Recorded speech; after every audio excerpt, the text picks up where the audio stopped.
नमस्कार, स्वागत है आपका आर्या न्यूज में। मैं हूं आपके साथ सुमन पाल। प्रधानमंत्री नरेंद्र मोदी आज सुबह 10:30 बजे ही वीडियो कॉन्फ्रेंसिंग के माध्यम से आजादी के अमृत महोत्सव से स्वर्णिम भारत की ओर कार्यक्रम के राष्ट्रीय शुभारंभ समारोह में मुख्य भाषण देंगे और इस कार्यक्रम में ही ब्रह्मा कुमारियों द्वारा आजादी के अमृत महोत्सव को समर्पित साल भर चलने वाली पहलों का ही अनावरण किया जाएगा, जिसमें 30 से अधिक अभियान, 15,000 से ज्यादा कार्यक्रम और आयोजन शामिल होंगे। आपको बता दें कि इस कार्यक्रम के ही दौरान प्रधानमंत्री नरेंद्र मोदी ब्रह्मा कुमारियों की ही 7 पहलों को ही हरी झंडी दिखाएंगे और इन पहलों में ही मेरा भारत स्वस्थ और भारत आत्मनिर्भर भारत और भारत किसान महिलाएं, भारत की ध्वज वाहन और शांति बस अभियान की शक्ति अनदेखा और Bharat cycle rally, United India motor bike अभियान और स्वच्छ भारत अभियान के तहत हरित पहल की शामिल है।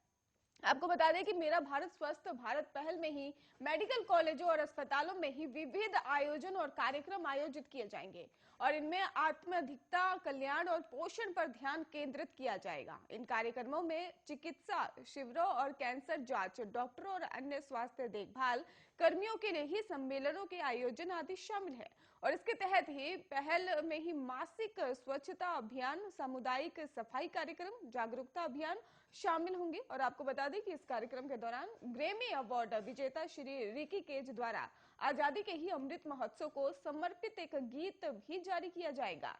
ब्रह्मा कुमारी एक विश्वव्यापी आत्माधिक आंदोलन है और जो व्यक्तिगत बदलाव और विश्व नवीकरण के लिए ही समर्पित है। ब्रह्मा कुमारी की स्थापना वर्ष 1937 में हुई थी और जिसका 130 से अधिक देशों में विस्तार हो गया है। ये आयोजन ब्रह्म कुमारी के ही संस्थापक पिताश्री प्रजापति ब्रह्मा की अधिरोहण पृष्ठकाट की अवसर पर ही किया जा रहा है।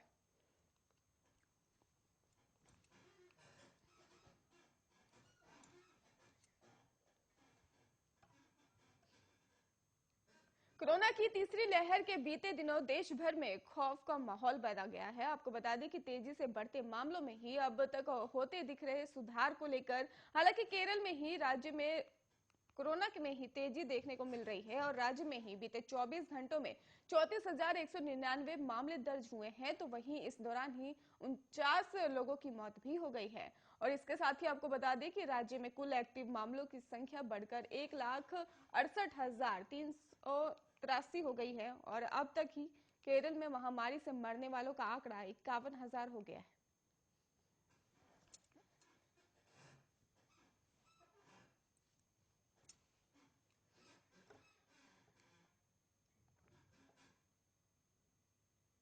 राजस्थान में बुधवार तीसरी लहर के सबसे डरावने आंकड़े सामने आए हैं। 12 कोरोना संक्रमितों की मौत हो गई है। वहीं 13,398 नए मरीज सामने आए हैं। जयपुर में 3 मरीजों की मौत हो गई है।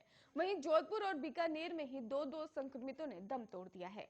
5 जिलों अजमेर, अलवर, दौसा, कोटा और सीकर में ही एक कोविड पॉजिटिव मरीजों की मौत हुई है। कोरोना से मौतों का आंकड़ा लगातार बढ़ता जा रहा है और तीसरी लहर में ही बीते 16 दिन में कोरोना संक्रमण के ही अब तक 97 लोगों की मौत हो गई है और इनमें से ही 50 मरीजों ने ही पिछले 7 दिन में ही दम तोड़ दिया है। प्रदेश में 13,398 कोविड पॉजिटिव एक दिन में मिले हैं। जयपुर में सबसे ज्यादा 3,310 पॉजिटिव मिले हैं और अलवर में 1,244, जोधपुर में 1,212, उदयपुर में 886 पॉजिटिव सामने आए हैं। आपको बता दें कि राहत की बात यह है कि 8,213 मरीज रिकवर भी हो गए।